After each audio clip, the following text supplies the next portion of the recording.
Hello, everyone. Welcome to another episode of my podcast, The Bonding Vista. Our guest today is Miss Preksha Porwal. She's a professional counseling psychologist and a student counselor. Preksha runs an Instagram page called Therapy with Preksha, where she talks about various different aspects of human psychology and how they manifest in our day to day lives. Join us as we dive into what inspired Preksha to go into psychology, how the process of therapy works from a therapist's point of view, why having a nurturing environment is of utmost importance, what are some of the problems one faces while going through grief, and so much more. So, without further ado, ladies and gentlemen, please welcome Miss Preksha Porwal.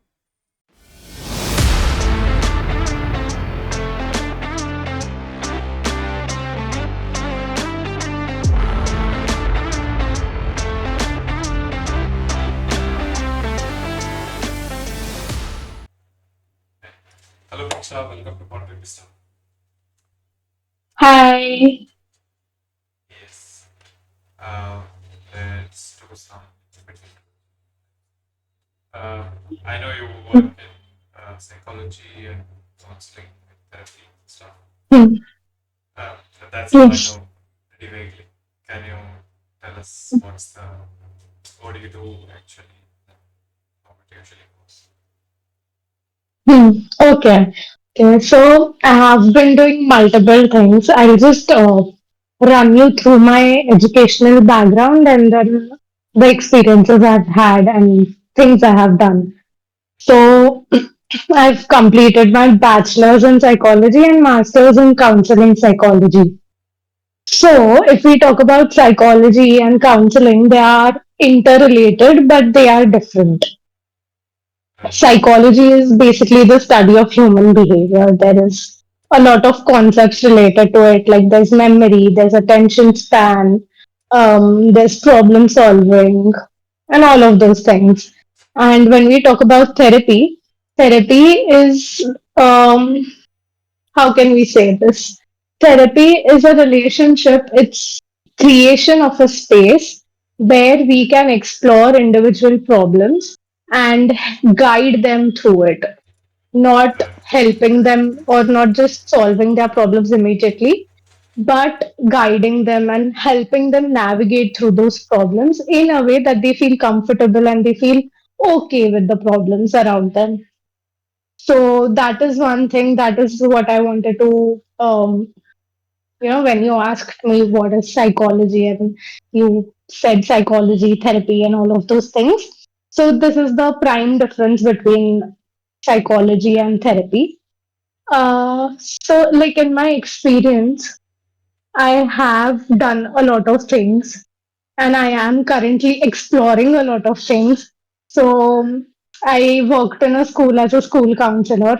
I am still working in a school as a school counselor. And apart from that, I did teaching. I did teach psychology to students in junior college. And currently, I'm navigating the field of therapy and trying to establish myself as a psychotherapist. So, yeah, that is about me. Mhm. Yeah, that's great. Uh, how would you explain what psychology is? Like, I get what you're trying to tell, and I understand it. How Hmm. would you try to explain Hmm. this to, like, let's say, some 7-year-old kid? Hmm. So, Interesting. So, you want me to explain psychology in a way that a 7-year-old understands? yeah, Hmm. Quite interesting. because I'm pretty much So, a like, 7 year old.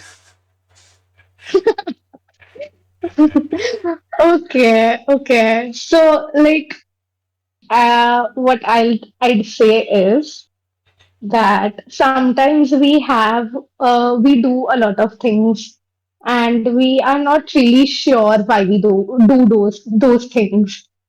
Okay, so I just fumbled there. So we are doing a lot of things. We are around a lot of people, and we have multiple urges. So sometimes we might just want to eat chocolate, or sometimes we might just want to play games and not study. You are a 7 year old here, okay? So studying is a major part of your life right now. Okay. So why do we have those urges? Why are we interested in playing right now and not studying?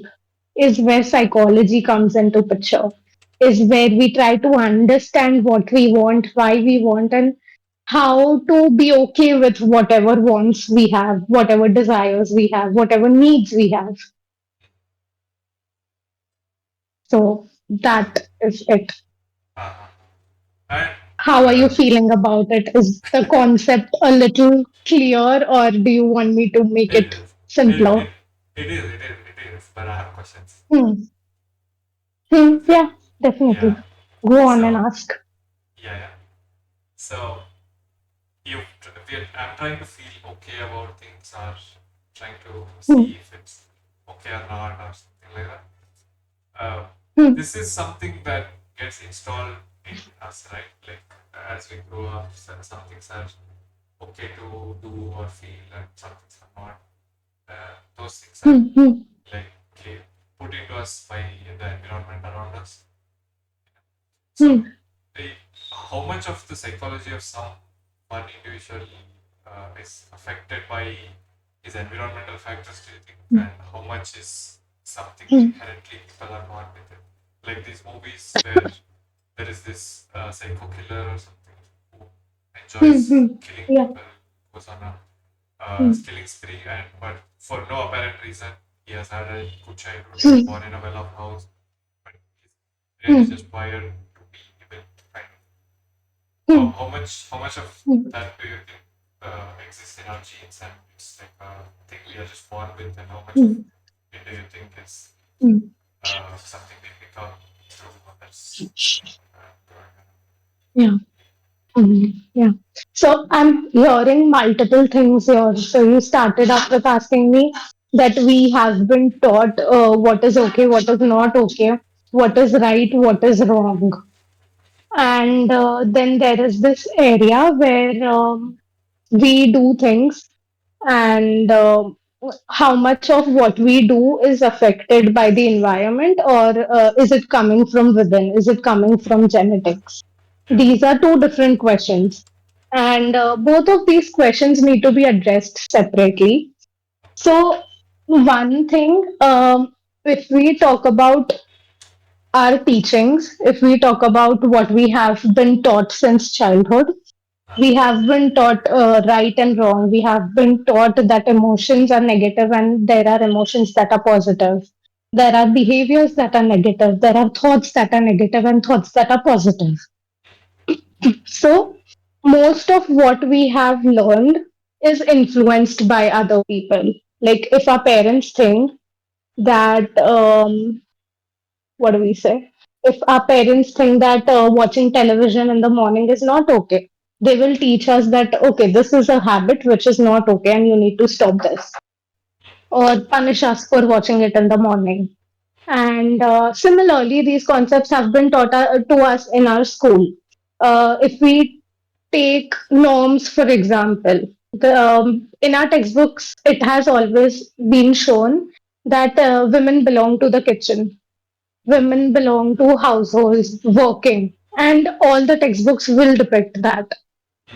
And men will carry suitcases and they will go to work. So these things that are ingrained in us, majority of it comes from the environment. So now relating it to, give me a minute again.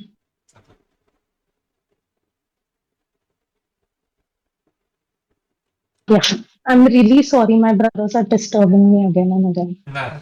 Yeah. Yeah. So, linking this whole idea to whether it is from the environment or whether it is inherited comes from a real debate in psychology, which is called nature versus nurture. And the psychologists, the theorists are still struggling with it because what I believe it is 50-50. A lot of it is learned and a lot of it comes from within. So, like you mentioned an example of a serial killer. And you said that the killer had a good background, good childhood history, but there was still he grew up to become a serial killer. So we don't really know what's going on inside a person's mind. From an external lens, it might look like a good childhood, but what how the individual is perceiving that environment can vary, can be different. Mm-hmm. And that is when environment starts affecting the person. Yeah. Obviously, like the genetics is there, the inheritance is there, the urges will be there, and that's what Freudian ideology is all about. We have these instincts. We have the instinct and the life instinct. So, like, if the death instinct is more than the life instinct, then we engage in urges which are harmful. And if our okay, now for this, I'll have to explain the entire Freudian theory That'll be great. to better Yes. explain what I am talking about. Let's Okay, get so into like, it. are you aware of Freud and his theories? I've heard of Freud, but no, I'm not aware of these things. Okay. And let me know, like, if at any point, if you feel that you're not understanding or if I'm moving away from the topic or getting too into it, let me Yes. know. No, no, no. The Just stop point me is in to the get middle. too into it. Yeah. Yes. Okay, okay. So now Freud said that there are he gave the structure of mind. And Mm-hmm. in the structure of mind, he said that there are three areas. One is ego, one is id, and one is superego. So id is driven by the pleasure principle, which is basically all our urges, which like how a child wants to do certain things without understanding the consequences of it. Right. Like if you want to eat ice cream, you will eat ice cream. You want it and you will cry for it. So Mm-hmm. that comes from id. And Mm-hmm. super ego is like the parent figure. It's like it is driven by the morality principle, which, guides our mind to do the right and the wrong, like find the difference between the right and the wrong thing. So, Mm-hmm. like, you want to eat an ice cream, but you have cold. So the super ego will be like, don't eat ice cream. Okay, so these are the two sets of two areas in our mind. And the Right. third one is ego. Ego generally tries to balance it out. Ego says, "Ki, okay, you want to eat ice cream, but you have cold. So let's do one thing. Let's not eat ice cream. Let's just have juice, which is not very cold. So you feel good, but and you also take care of your health." So now these all concepts, these things are there in our mind. They don't come from the environment. They are there. Yes. So this is where the inheritance and the genetics and the biological makeup comes up. Mm-hmm. And so in serial killers, in psychopaths and sociopaths, Right. usually what happens is that the id is stronger than the morality one, the superego. Right. Uh-uh. And ego is very weak and ego is not able to balance between these two. Mm-hmm. So the id takes over and the person engages in behaviors which are harmful for self and others. Uh-huh. Okay. Here, the biological makeup plays a role. So, like, is the link being established? Mm-hmm. So, Yeah, yeah, there yeah. is environment and there is also this mind, there is also this biological makeup that we have, which Mm-hmm. these both interplay and these both result in behaviors and problems and things that we perceive as problems. Right, right. So it's very possible that a person, like two people who've grown up in the same environment and with the same upbringing, with the same guardians to look over them, develop into two completely different psychological Yes, beings. definitely. Yeah. Yeah. And I'm sure there would be some research on this. Yeah, probably. Yeah. Yeah, yeah, yeah. Yeah. Ah, very interesting. Like in biology, I'm aware that there was this twin studies where the twins grow up to be different. They have the same environment and everything, but they are still different. Mhm. So, yeah. Similarly, if we consider our mind and if we consider psychological makeup of a being, it also turns out to be different. Mhm. Makes sense. Makes sense. That is that Yeah. classic story, right? Of two parrots that were separated by birth or something, and then one ends up in an ashram somewhere. Yes. Yeah. Hmm. So, Yeah. Yeah. And like even if we don't go into research, our family environment and our differences, the individual differences that occur between siblings is a good example. Like mm, we stay in the same home, we have the same parents, we have the same education, but true, the siblings are still different. true, true. Hmm. Mm.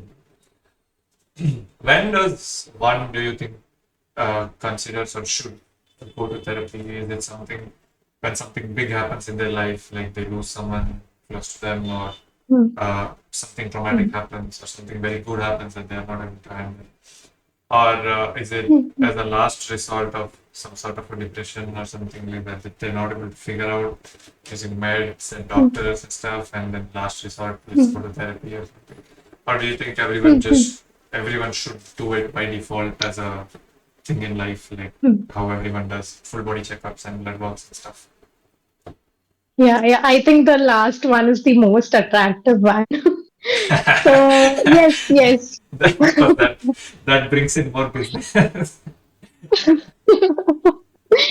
That is an ideal scenario. Like if people start going to therapy, like they go for dental checkups or body checkups, it would Hmm. be blissful.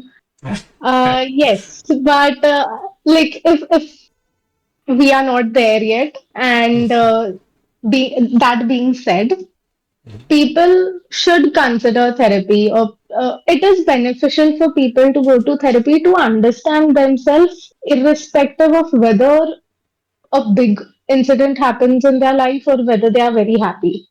Hmm. It's therapy is not just for bad parts of your life. Therapy is for you to understand yourself better. So it can be done at any stage in life. And you mentioned trauma and you mentioned grief when we lose someone. That is a good point to like. That is the point where therapy is needed to understand the grief, to feel the loss of somebody, and to stay with that grief and to move on from it. Because around us, people always say that time will heal us, and with time, all this loss and feelings of loss and pain will go away. But that doesn't happen. It is there. It is settled deep within us. And to bring that outside our body or to understand it or to be peaceful with its existence, we need to go to therapy. You're saying therapy is not like a fix to some problem, it should be more like an enhancement of existing Yes, lifestyle. Mm. yes. Nice, nice insight. And if you mentioned feeling joy at a particular instance or feeling extreme happiness, and we are not able to understand that, to understand it, also, we can start therapy. So there's that. Mm-hmm. That'd be a nice problem to have. Yeah. Yeah. I like the post you sent me. I mean, we had a brief discussion about this some days ago also, uh, Hmm. about feeling versus trying to rationalize those feelings and trying to fix them. Yes. Uh, Yeah. one slide I loved in that thing was which said this conflict shows up everywhere in love, where vulnerability feels unsafe, in parenting, where Hmm. control replaces connection, and in therapy where Hmm. insight comes before integration. Hmm. What is the balance here? I mean, I'm pretty sure it's not all like don't think about it, just go through it. I mean, there has to be Yeah. some balance, right? Like you gotta analyze what's Yeah. happening and then try to fix it, but Yeah. at the same time, don't be so detached from what's happening. Also, that uh, Hmm. you Hmm. don't even feel things anymore. Hmm. Yeah. Yeah. So, like, whatever you're asking me to explain and to talk about is actually related to a concept called window of tolerance. So, again, there are two aspects of what we are speaking upon.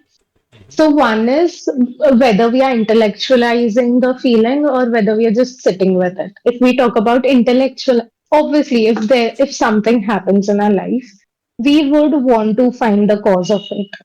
Mm-hmm. We would want to rationalize it and understand where it is coming from and why am I feeling this way. And that's Right. okay. That's a part of human nature. We will try to find a cause and effect relationship with everything we do. Mm-hmm. That is how our mind is programmed.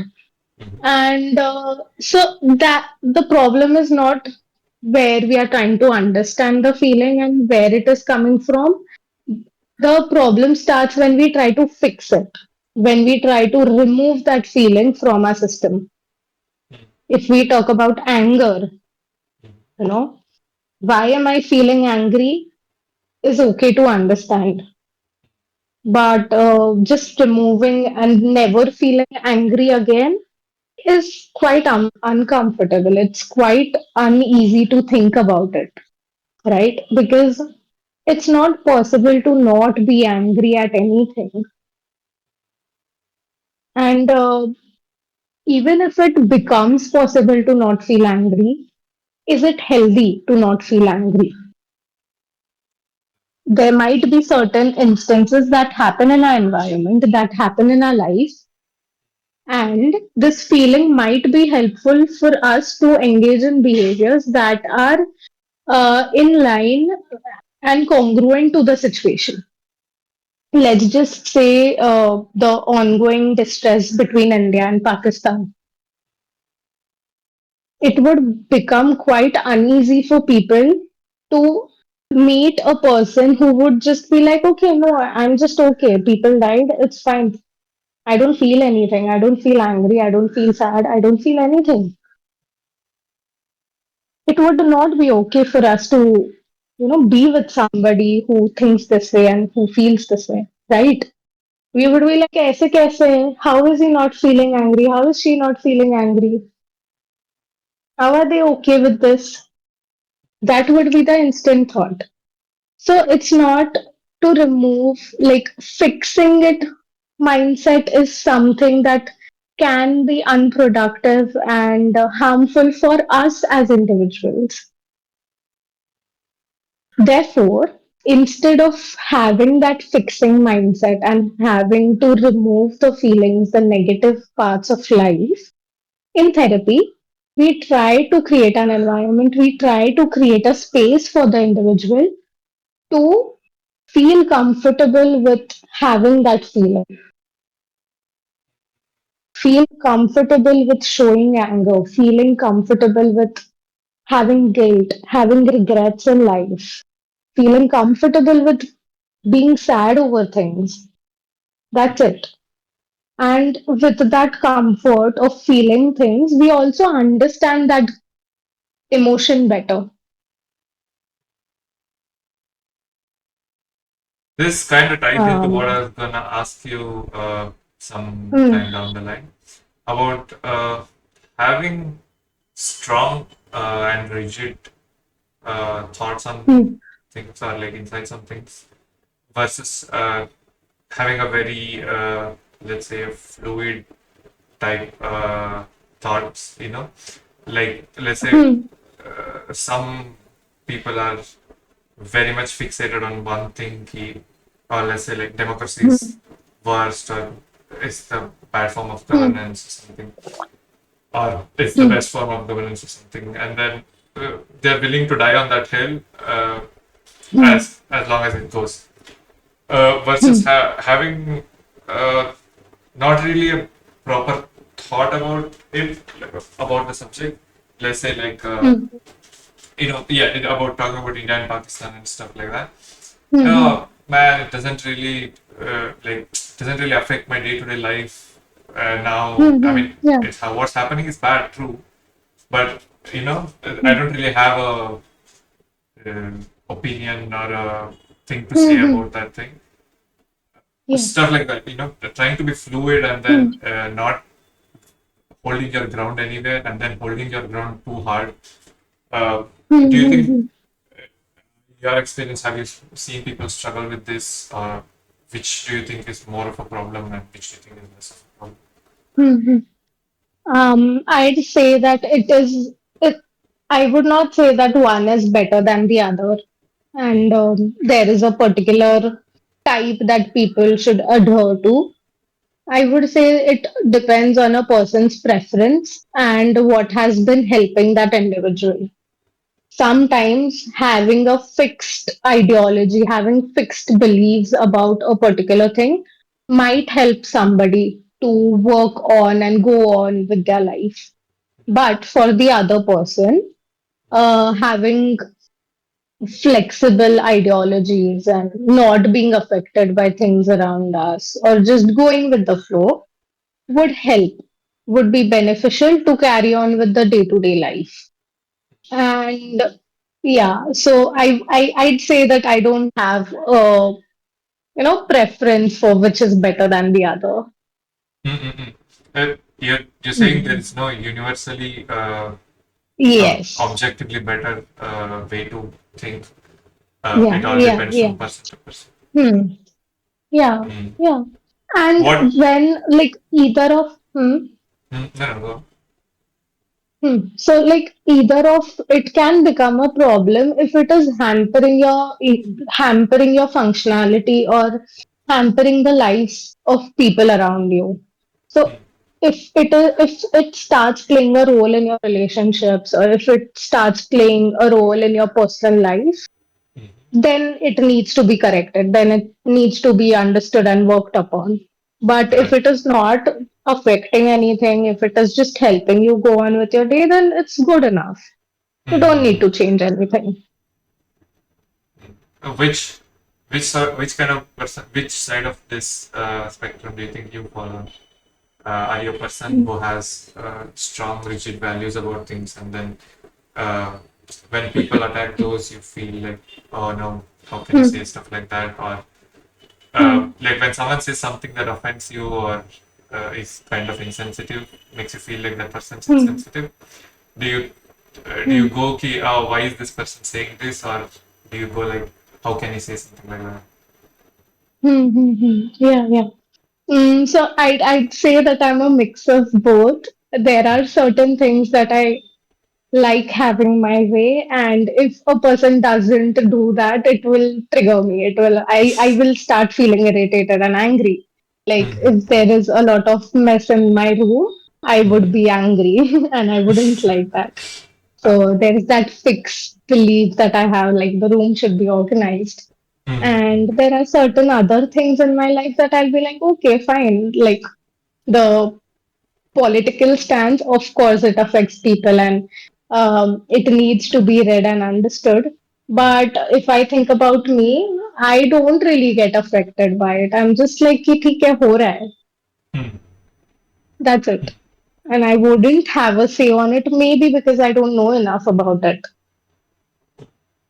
And that, Yeah. do you think, is a uh, defect or something one should be able to try Hmm. to fix, or do you think that's okay? Like, there's no real change one can do by having opinion. I mean, there is like a billion people here. Everyone Hmm. has their own say on everything. Hmm. Hmm.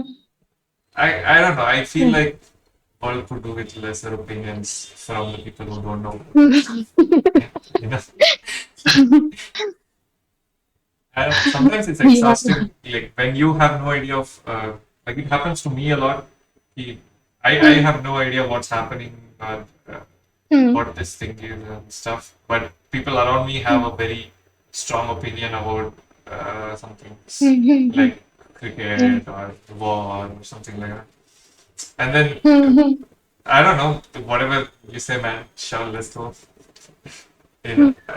Yeah, but then there is that always that pressure to have your own thought Hmm. about it. But I'm not well informed in that thing to have a thought in the first place, and I don't really care Hmm. enough also about some things to have a like to go educate myself and then have an organic thought about it. Hmm. Hmm. Mm. And what do you think? Is that has that been working for you, or is it something that you don't feel okay with? Like not having opinions and being around people who have multiple opinions. Mm. Usually it's okay, like it doesn't really Hmm. bother that much. But yeah, recently it's Hmm. kind of becoming an issue. Uh, yeah, Hmm. because what happens is when you don't have an opinion about something, uh, Hmm. you kind of don't have any other option rather than just following the person who has the opinion. You know, Hmm. yeah, Hmm. like Yeah. if you're going out somewhere and then you're trying to pick Hmm. a place to go, if you don't have Hmm. a preference Hmm. of me, whoever has the preference Hmm. of me, you end up going there, which makes Yeah, sense, yeah, like yeah. It's logical. just like, sure, Uh, okay, let's do it. I don't have yeah, an opinion of mine. Let's continue with yeah, yours. yes, yes. Hmm. And I feel like over the years, I mean, it hasn't happened to me yet, but I don't know, it might happen. I feel like over the Hmm. years, later, after some years, you'll look back and you'll be like, I didn't really do anything. Like, life just happened to me, Hmm. you know? That I feel Hmm. like that lack of Yeah. agency might, come back to bite me. Hmm. Hmm. Hmm. Hmm. Yeah, so Hmm. that's kind of the reason I kind of struggle with Hmm. this thing. Yeah. On the Yeah. other hand, I don't want to let go of that that malleability I have in my mind of being Hmm. okay with multiple perspectives or trying to see what helps me from different places. Like I don't want to Hmm. ground myself in a set of rules or insights and then Hmm. be like, this is me now and this is how it's gonna be. Hmm. You know. Hmm. I don't know. Yeah. I'm Yeah. a person who enjoys learning new things and hearing about new things Yeah. and going with the hype and stuff. Hmm. So I don't want to ground myself in one thing and be like, Yeah. yes, this is Akshay. He Hmm. likes, I don't know, Yeah. doing this or Yeah. something like And that. that's okay, right? That's Yeah, okay yeah, yeah. to, True, true, true. have, yeah. And while this area exists, that you are okay with being open to experiences and exploring multiple things and interacting with people with varied opinions, it's Mhm. okay to also be a person who has rigid beliefs. And there is a continuum of people. Like might be somebody who is in the middle, Mhm. who has like somebody like me who has fixed beliefs about particular things and who has freedom and flexibility with the others. Mhm. And all of these things exist, and it's okay to be a person lying on either end of the continuum. Yeah, as long as Yeah, it's working for that person. yeah. Hmm, hmm, Mhm. hmm, hmm. So, And you also mentioned that there are things that you struggle with, and it has been showing up recently. It has been hampering recently. That is Mhm. also a good time to, get to know about yourself and explore yourself and, Mhm. find new aspects of your being. And Okay. that's where therapy plays a role. So, yeah. This would be like the great time to plug your page. I mean, it is helpful. I wouldn't No, say no, it's not no. beneficial. Yes, yes, of course. No, no, that I get. I'm just telling from a marketing perspective, this would be like an excellent time to plug. Yeah, I am a person of the field and I will try to, tell people like, okay, you should be in therapy. Not for the wrong reasons. but for like from a perspective and from a place Mm, of caring for that individual, not mm. attacking the individual, definitely. Yeah. Have Have you had cases where because I have seen this a lot in uh, people and like when people talk to me about stuff, things like that. Hmm. Uh, there is this thing where when people get out of relationships, like romantic relationships and Hmm. stuff, even if it's not like a particularly traumatic one, like someone cheated on Hmm. someone or something happened like that, even if it was Hmm. like a sane breakup and then everyone was cool with it, there is Hmm. this thing where something gets broken, like people who aren't able to trust or be Hmm. vulnerable Hmm. efforts, kind of, and Yeah. that's a genuine scared, like an afraidness that they have. And I have talked to a lot of Hmm. Hmm. people who told me, I don't know, man, Hmm. how only I don't think I have it in me Yeah. anymore, that kind of thing. Hmm. And then Yeah. somehow people, I don't know, kind of end up uh, going about their life, and then in a year or two, they just get back, and then Hmm. they end Hmm. up trusting someone else, and then getting into a relationship with someone else, and it goes on. Hmm. Hmm. Uh, Yeah. what do you think happens? Like, I mean, most of them I know don't really go to therapy. Do you think time Hmm. just solves things on its own, or do you think we just forget that some things happened and we just try to do it again, or do you think it is actually different and the second time it happened, the person is not actually 100% vulnerable anymore. They just have that Hmm. Hmm. invisible guard up always.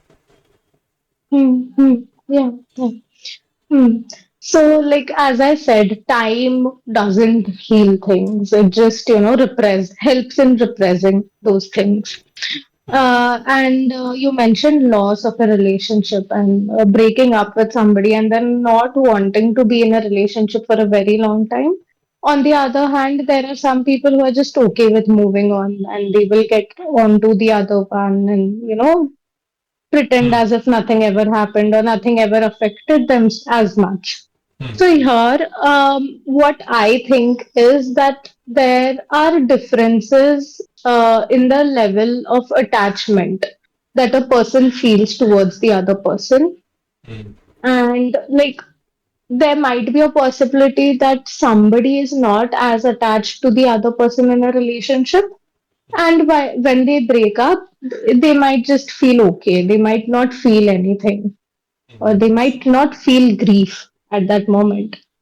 Hmm. And on the other hand, there might be a situation where you are into the relationship, you've given it all, you've invested all your resources. And I'm not talking about monetary resources here, Hmm. I'm Hmm. talking about emotional availability and, all the love and care you've given that to the other person. Hmm. And when that other person leaves, it is natural to feel sad, it is natural to feel like you cannot trust anyone ever again because you are vulnerable at that time. You are feeling a lot.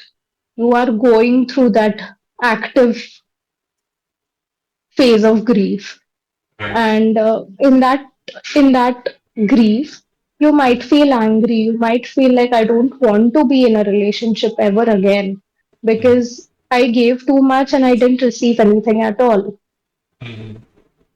And that's okay too, you know. Um, so again, like while a person loses a relationship, they feel all of these things. They feel grief. And when I am talking about grief, grief is also experienced by people at different levels. Somebody might be, they might just sulk for a couple of days and then get on with it. And for some people, it might take years to move on. Again, individual differences exist in how much we feel, how attached we are, how little we feel. Hmm. Have I answered your question or Yes, yes, yes, are you yes. lingering with thoughts? Mm, mm, mm. No, no, I get that. Yeah. Hmm. I guess it's very hard for someone grieving to see something in a optimistic and hopeful way Hmm. that things might turn out better than they were or something. Hmm. Yeah, we don't know. Chill. There's one more thing which I keep thinking about. I don't know, maybe it's a thing, but Hmm. I let me lay down a scenario kind of. So Hmm. let's say there is this person who's grown up like Hmm. normal and just lead a natural life, everything's happening, and then uh, nothing, no one around him ever got mugged or killed or no Hmm. serially bad things happened to anyone around him in his Hmm. circle or to him. So he just moved through Hmm. life casually, nice, and then he Hmm. became old and he passed. Peace. And then Hmm. there is one more Hmm. person who's also similar, grows up naturally, and then Hmm. one day his uncle or his cousin, someone gets mugged, and then there is like a Hmm. panic in the entire household, Hmm. and then everyone's freaking out. Hmm. Uh, and then Hmm. there is this thing, like it's a thing, like people get mugged, and you have to Hmm. be careful. And then whenever from that point onward, whenever that guy goes out anywhere or is in a public place or in a secluded place anywhere, he has two more levels of guard, and then he's vigilant and he's like hyper aware of his surroundings. He's like always patting his Hmm. pockets to check for his phone or his wallet or he's like there is that restlessness Hmm. always when he thinks Yeah. there is a Yeah. chance. But Hmm. nothing is different in reality to those for those two people. Like both of them have equal chance of Hmm. getting mugged or pickpocketed or whatever bad things to happen. Hmm. But one had an opportunity to just go on with his life happily, Hmm. never having to worry about this, even though there was a risk, Hmm. and but he, Hmm. he could just not have to worry about it. But this person, even though neither of them get mugged or anything ever bad happens to that person, one person had to Hmm. live a life of that repressed restfulness, restlessness, Hmm. while the other person could just live in peaceful ignorance. Hmm. Yeah. That's yeah. How much like have you seen any other instances of things like this happening, or and do you think we should try to just ignore things based on statistics? It's not likely to happen, so I should probably not freak out much about this. Hmm. Hmm. Yeah. You know? Yeah. So, like, what I understand from the scenario is like there are two people who have had similar experiences, but their responses to those similar experiences is very different. One starts becoming panicky and super vigilant, and the other one is calm and they carry on with their life. Mm-mm.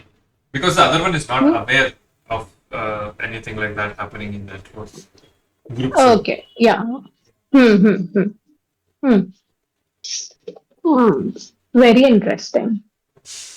So, so it again is like, if a person has not experienced a particular thing, Mhm. it's natural for them to not be scared of that thing or not be thinking of that thing.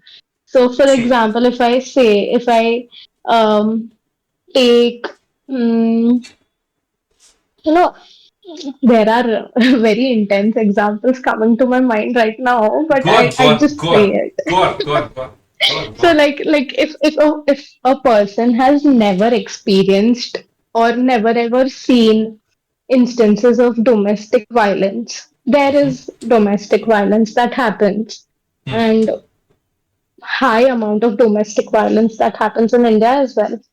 So like if a person has not experienced it, or if a person has not seen anybody going through that particular thing, then they would not worry about it. Why would they? Because they have never experienced it, True, right? true. Yeah. But if you take somebody with a similar, who has been through it, they would be super vigilant about it. They would be scared for it to happen again because they have lived through that experience. Hmm. And it also depends on our perception of the event. Like, if I talk about an individual who has had similar experiences, let's just say that there is a person and he has, or she has, or they have seen their neighbors getting into fights and hitting each other and engaging in abusive behavior. I should give a trigger warning here. No, no, no. Please go on. I'll put a trigger warning in the first one. Yes, please do. Yeah. Huh. So, so if a person like there are these two neighbors and they have experienced and they have witnessed a similar thing. Hmm. Hmm. It is also how those two individuals perceive that instance. If an individual perceives it as stressful or as harmful to oneself, they would be vigilant about it. They would be scared about it. They would start, um, you know, protecting themselves from it. But if a person is perceiving that event as something not related to themselves, or something that they can deal with, and they have the resources to deal with it, then it's okay to not feel triggered by it, or it's okay to not feel anything. It's okay to just continue with life, not think about it even once. It feels like that restlessness is cost you're paying for uh, no Hmm. apparent mistake of your own.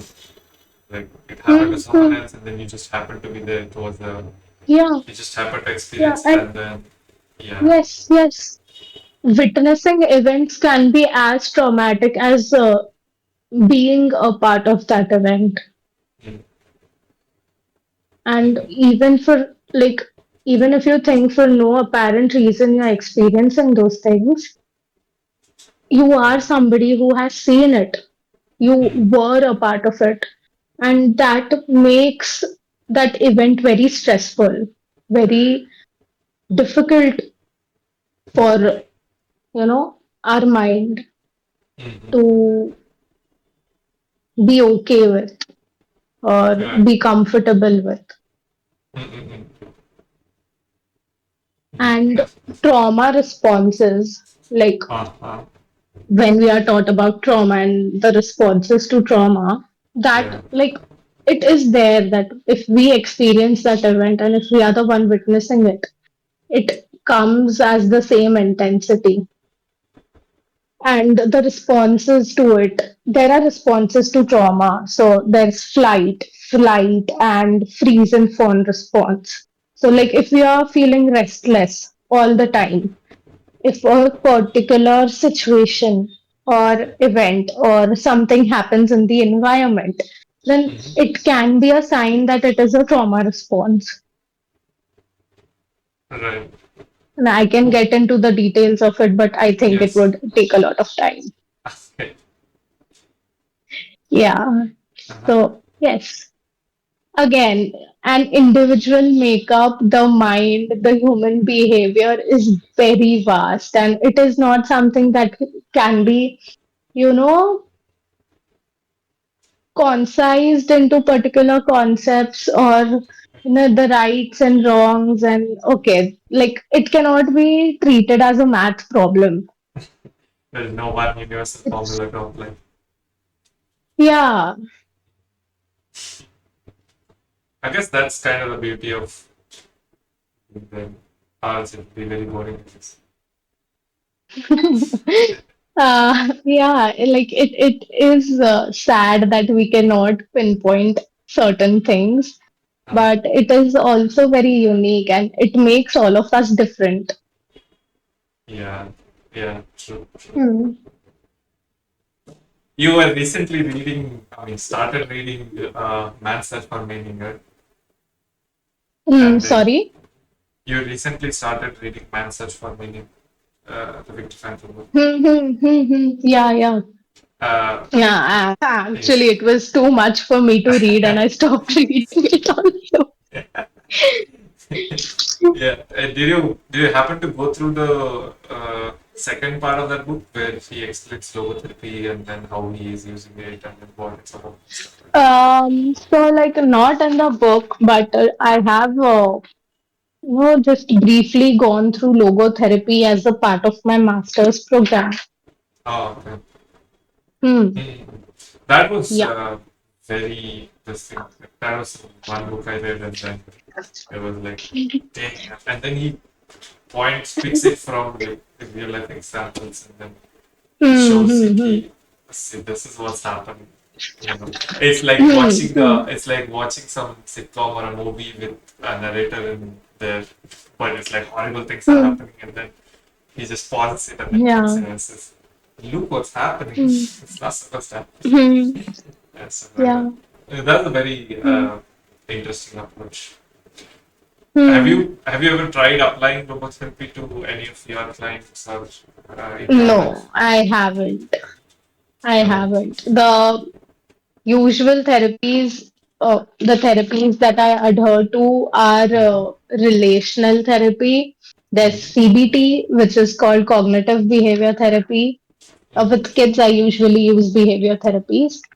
And Mm-hmm. with adults, it depends. There is narrative therapy, but I haven't ever used logotherapy with anybody. And Hmm. Yeah. is therapy like how doctors practice medicine? Is it like something you see some symptoms and then you go into your uh, knowledge shelf and then think which would be the proper prescription for this kind Oh, of wow, symptoms? nice. Okay, okay. So I don't, I this don't know. is Am I so saying something good. wrong? Am I saying something wrong? No, no, no. It's just very interesting because, like when you are a part of the field, you just feel, okay, this is something that everybody might know. And then when Okay. you actually start talking to people, you realize, okay, this is not something you need to explain this to them. Yeah, You this is know, a and 7 year it's, old. oh, yeah, like, yeah, and that's okay. If you talk about your field, I would know Mhm. nothing about it. I would just be like, अच्छा ऐसे होता है. Yeah. Yeah, and that's okay. Huh. So it's not like how doctors practice medicine. So usually when you go to a doctor and a physician or anything, you describe your symptom. Like it's not the exact same, but you can draw parallels from it. Huh. Mhm. So when you go to a doctor, you generally just start stating your symptoms that you Right. have headache, you have body ache, you have cold, you have cough, and you have fever also. And then it is the doctor's job to understand what is happening and pinpoint a disease or anything that might be there. They might just say, "Ki, okay, it's a viral infection," and give you medicines, and done. You'll take those medicines, you'll be okay. Yeah. Hmm. In therapy, usually what happens is that people come with problems. People come with problems which are actually symptoms. They might just say that things are not going well with me. I get very angry, and a lot of things, a lot of behaviors, a lot of Mm. thoughts, a lot of feelings. Right. They might be coming up with those things in therapy. And the therapist's work is to, um, there is this one visual that I have, one metaphor that I have for this. You Mm-hmm. are coming with a woolen ball which is all messed up, Mm-hmm. you know. Uh, Mm-hmm. have you seen those grandma's woolen Yes. bundles Yes. from Yes. which they Yes. create sweaters? Yeah. Yeah. It Yeah. is that bundle is messed up. The thread is all over the Yeah. place and it's overlapping and all of it. The Mm-hmm. therapist tries to remove one thread at a time Mm-hmm. and then make the woolen ball um, untangled. Mm-hmm. Mm-hmm. So, when a client comes in therapy and they start speaking of all of these things, all of these feelings, behaviors, thoughts Mm, that have been hampering with their daily lives, we tried to, untangle all those feelings, all those thoughts, all those behaviors, try to find a link between them, and then work on it as per the client's needs. Like, mm, I would never tell a client that, okay, this thought of yours is maladaptive. mm, It depends mm, on the client. If they think that thought is maladaptive, then I would say that, okay, this is not helping. mm, If they are okay with having that thought, and if mm, it's not hampering anybody, I would be okay with that too. mm. So that is Is how therapy starts. right, but how you decide what kind of a therapy Hmm. to prescribe to this person, or like to Hmm. Hmm. what method to basically unwind that woolen thing? Hmm. Is it a Hmm. personal preference? Like if the same person went to two different therapists, do you think the methods they would adopt would be two different methods, or is there some sort of Hmm. a procedure you learn and then which ends up being the same thing no matter Hmm. which therapist you go? Hmm. So there is no definite therapy. Like if a same person goes to two different therapies, the way the therapist might address the problem will be very different. Like it Mm-hmm. depends on what approach you are adhering to. And yes, there is a basic standardized plan that we have. Like there is, establishing a relationship, establishing a mutual relationship, a therapeutic relationship with the client, uh, helping them build trust with us, exploring their problems, going deep with that issue, and going deep with explorations. And after going deep with the explorations, we generally establish a goal, and then we work towards that goal. And in this process, there are various approaches that a therapist might adhere to, and they will work according to that therapy. So, if I talk about logotherapy, the therapist might get into existence, might get into the meaning of life.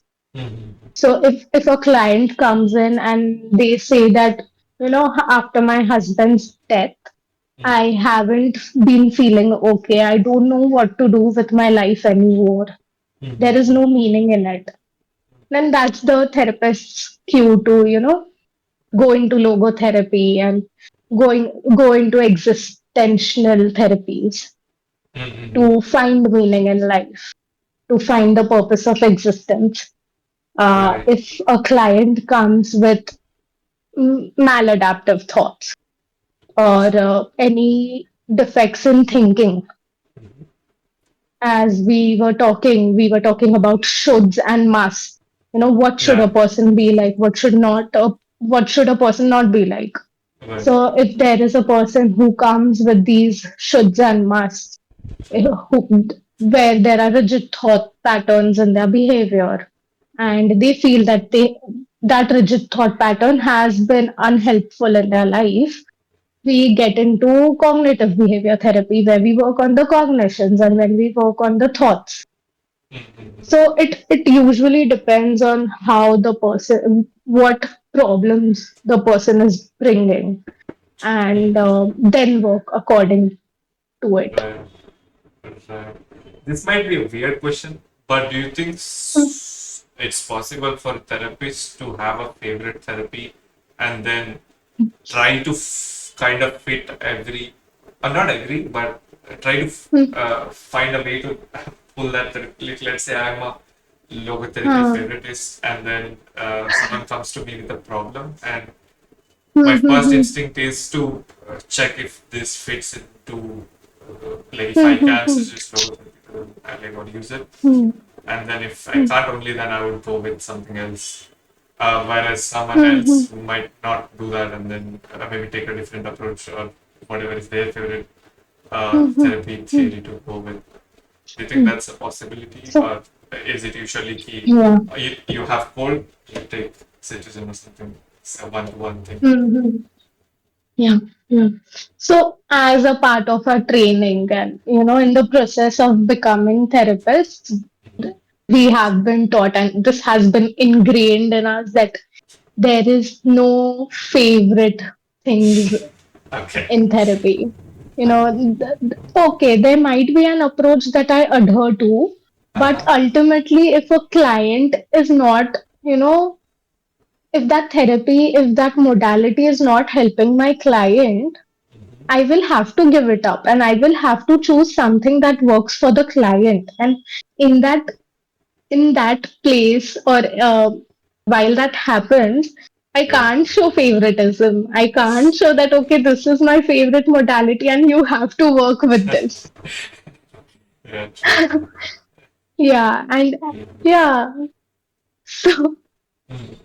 it's quite Uh, difficult. Like, if you ask me my favorite therapy, it would be person centered approach, but it's you quite you were difficult to you help were not everybody with that approach. Yeah. you were not supposed to answer that question. The answer should be I don't have a favorite therapy.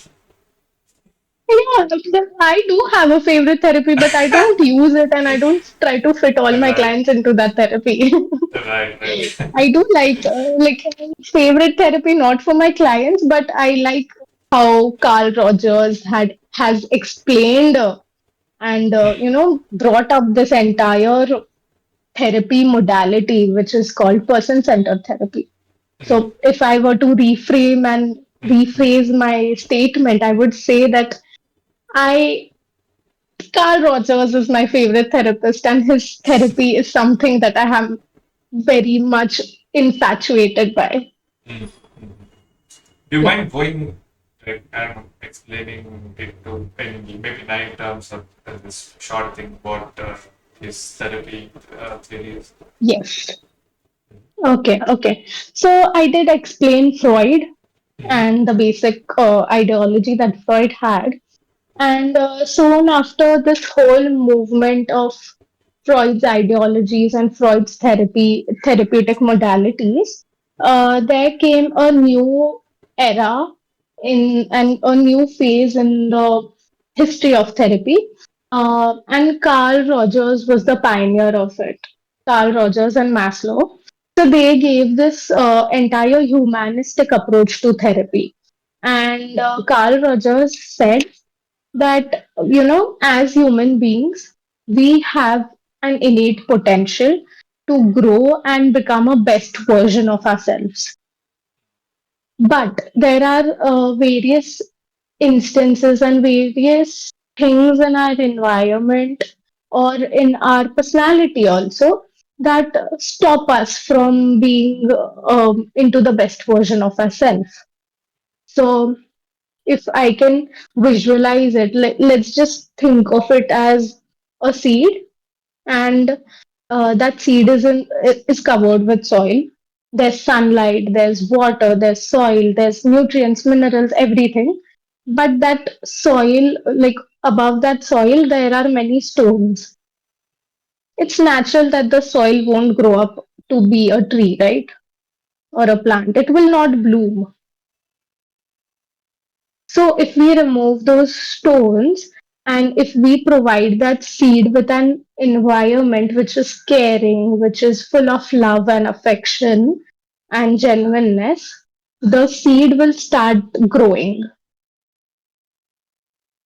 and become a tree or a plant or a flower or whatever, like flowering plant. So Carl Rogers gave these conditions and he said that, if you provide an individual with a caring environment, with unconditional positive regard, with love, affection, genuine care, um, being genuine to what you're feeling, being non judgmental. If you provide an individual with these conditions, that individual will start growing and that individual will become the best version of themselves without giving them any medicines or without giving them any interventions. That environment, just that safe and caring environment is enough to help a person grow. It's not optimizing the person, it's optimizing the environment so that the person grows out Yes, and improves yes, on them. yes. Yeah. And he also explained it in a very nice manner. Like, as children, the things that we have learned, the good and the bad things, are again from our parents' point of view, right? True. And, like we have been, this is a good example, I suppose, and the most relevant and relatable one. So parents often say, like, if you get 90% plus in 10th, you will get a bike or you will get a phone or you will get a laptop. And if you fail to do so, you will not get anything. So there is this conditional love that our parents are giving us. Right. Uh-huh. So like if that love, that conditional love is turned into unconditional love, where we say like irrespective of whatever marks you get, we still love you and we still care for you. You're doing your best, you're giving your best. And that is Mm-hmm. enough for us. Mm-hmm. I'm wondering how the child would feel, whether they would feel loved and cared, and they will start working harder on their exams, or whether they'll be just, doing it for the bribe of a monetary or Yeah, materialistic thing. interesting. I don't think there Yeah. is a one thing here. Like I think either way you can be right or wrong. It again depends on Hmm. that one kid, I guess. Yeah. Yeah, I think you should read. There is a book uh, Uh-huh. written by Carl Yes. Rogers, Uh, Becoming a Person. It's a yeah. very interesting book. Coming with us. It's online. And yeah, how did you end up here in therapy and in teaching? Was this something you picked up when you were a kid, or like when you were 7 years old? Did someone ask you what do you want to become, and you were like, I want to be a teacher and teach psychology? Okay, so choosing this field comes from a lot of personal experiences, and I was also fascinated by this field of psychology, and as everybody else, I had this very uh, non-realistic view of psychology, where I thought that people who are psychologists read mind and they know everything and they have sorted everything in life. That interest and that fascination led me to psychology, This is your and then golden it ticket busted to. all these myths. You're supposed to be a golden ticket to all sort in life. No, no, I'm not all sorted. Yeah. Nobody can ever be. Uh, Yeah. but how did this happen though? How did you get exposed to therapy or psychologists and therapists and stuff like that? Okay. Okay, so as I said, this word psychology, it was there. People used to talk about it, and True. in my junior college, I was a science student till 12th, and Okay. in my junior college, we had been given this option where we could either take maths and or psychology, Mm-hmm. and I was not a maths person. I hate maths. So, obviously, like my Yeah. instant thought Lesser. was, let's just take Yes. psychology because, It's less of and that but limit. the thing was, Uh, yeah, yeah, and the thing was that there was nobody to teach psychology in my college. It was something that you had to study by self and then give the exams. I was like, okay. okay, this sounds difficult. Let's just not take psychology. Let's just go on with math. Okay. And after 12th, after, I wanted to be in a field where I could help people in some Mm. way or the other. And that is when I thought of taking up psychology for my bachelor's. So yeah, it was just a word and just a subject for me, and then it transformed into an entire degree course. Yeah, I know your career. Yeah. Hmm, that's nice. How long you work with students and then you've taught people? What do you think Mhm.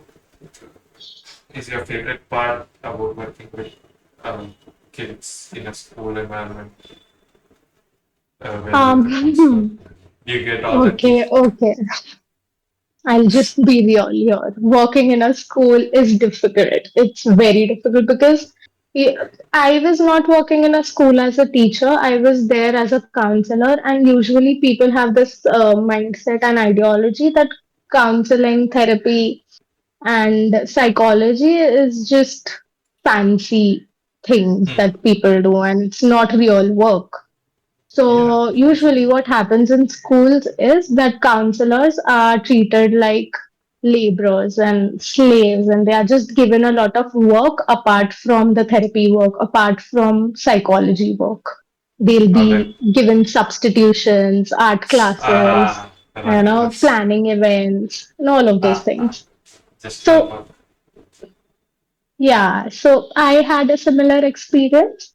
Hmm. So, I would say school is not the best part if I think about those aspects of school. If I think about, being around children and using art therapy modalities and play therapy with them, that is something that I used to enjoy doing a lot, and I still do like it. And teaching is something that is sort of a hobby. I like, explaining things and concepts to children and be around them. You used to get all the school tea because you have to consider. I didn't get this question. Can you just Okay. explain it now? No, Hmm. no, no. I mean, did you used to get all the school secrets and then who's doing what and then what's Ah, happening here? It's oh. like, Um, yeah, it did happen. Like, teachers used to come and talk ill things about the school and the other right. teachers and all of those things did happen. And generally, the fascinated thing was that children used to come up with secrets and things in their life and problems of their life, which was quite nice to have. Uh, Yeah. true. That's nice. Hmm. Yes. What do you think you wanna do from here? Just become next uh, Hmm. Carl Rogan, Rogers, Carl Rogers. Oh, I wish. I wish. Like the therapy modality that he has given is very difficult to learn and implement in a life. So Maybe if 100 years I talk later. about my, yeah, No, go on, go on.